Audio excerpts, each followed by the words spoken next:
সক্ষম হৈছে শিৱসাগৰ জিলাৰ উপায়ুক্ত শিৱসাগৰ জিলাৰ শিক্ষা বিষয়া শিৱসাগৰ জিলাৰ শিক্ষক শিক্ষয়িত্ৰীসকল ছাত্ৰ ছাত্ৰীসকলক আৰু অভিভাৱকসকলক মই অভিনন্দন জনাম যে শিৱসাগৰ জিলাই ধাৰাবাহিকভাৱে 2023 2024 আৰু 2025 এই তিনিওটা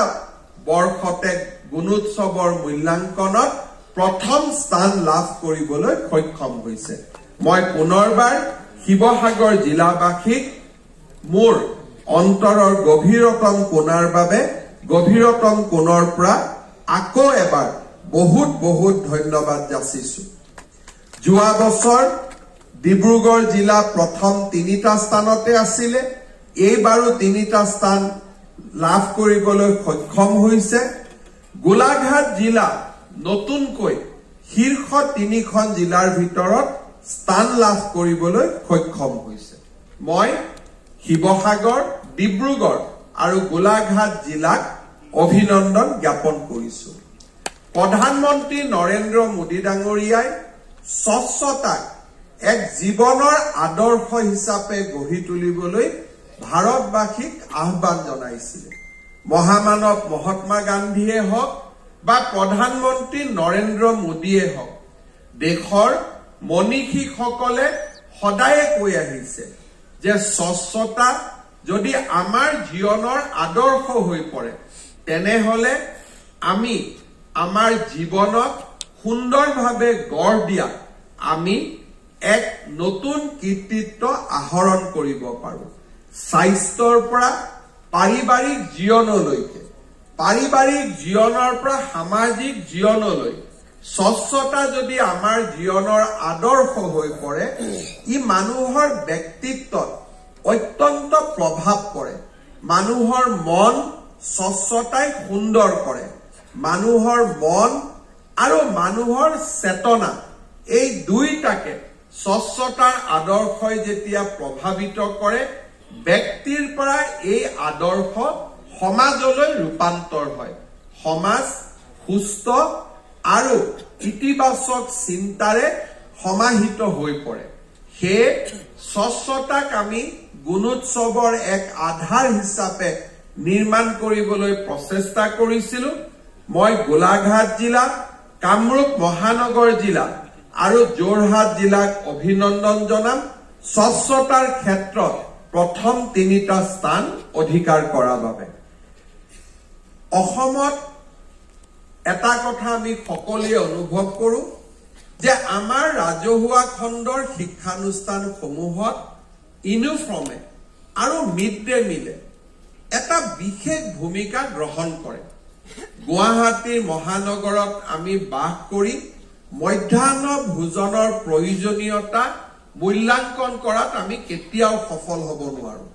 কিন্তু মধ্যাহ্ন আহাৰ আৰু ইউনিফৰ্মে আমাৰ ছাত্ৰ ছাত্ৰীসকলক বিদ্যালয়লৈ লৈ অহাৰ এক বিশেষ ভূমিকা পালন কৰে আৰু ই আজি বিশ্বজুৰি স্বীকৃত হৈছে আৰু এই ব্যৱস্থাই আমাৰ শিক্ষা জগতখনক সুন্দৰ কৰিছে ছাত্ৰ ছাত্ৰীৰ মধ্যাহ্ন আহাৰ ভোজন আৰু সাজ পোছাক এই দুইটাৰ ক্ষেত্ৰতে প্ৰধান শিক্ষকসকলে কোনো পধ্যেই কম্প্ৰমাইজ কৰাটো উচিত নহয় আৰু এনে ধৰণৰ বিতৰ্কই আমাৰ সমাজখনক কলুষিত কৰে মই এইবাৰ অসম চৰকাৰৰ শিক্ষা বিভাগক অভিনন্দন জনাম যে গুণোৎসৱত আমি ইউনিফৰ্মৰ গুণগত মানদণ্ড নিৰূপণ কৰাৰ বাবে প্ৰচেষ্টা কৰিছিলো তিনিওখন জিলা শিৱসাগৰ মাজুলী আৰু চৰাইদেৱে এই ইউনিফৰ্ম প্ৰদানৰ গুণগত মানদণ্ডত প্ৰথম 3টা স্থান লাভ কৰিবলৈ সক্ষম হৈছে মই তেখেতসকলক অভিনন্দন জনাম কিন্তু সমান্তৰালভাৱে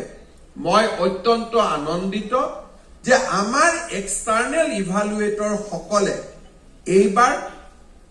তেখেতসকলে মূল্যাংকনৰ জৰিয়তে আমাক জনাইছে যে 92% স্কুলত ইউনিফৰ্মে অন্ততঃ এটা ষ্টেণ্ডাৰ্ড পাবলৈ সক্ষম হৈছে মই অসম চৰকাৰৰ শিক্ষা বিভাগক আহ্বান জনাম যে অৱশিষ্ট 8% স্কুলৰ প্ৰধান শিক্ষকসকলৰ লগত কথা পাতিব লাগে তেখেতসকলক জনাই দিব লাগে যে ইউনিফৰ্ম উন্নত হোৱা আৰু ইউনিফৰ্মৰ প্ৰতিটো টকাই ছাত্ৰ ছাত্ৰীৰ কল্যাণৰ কামত ব্যৱহাৰ হোৱাটো ৰাজ্য চৰকাৰে বিচাৰে সমাজে বিচাৰে আৰু এই ক্ষেত্ৰত আমি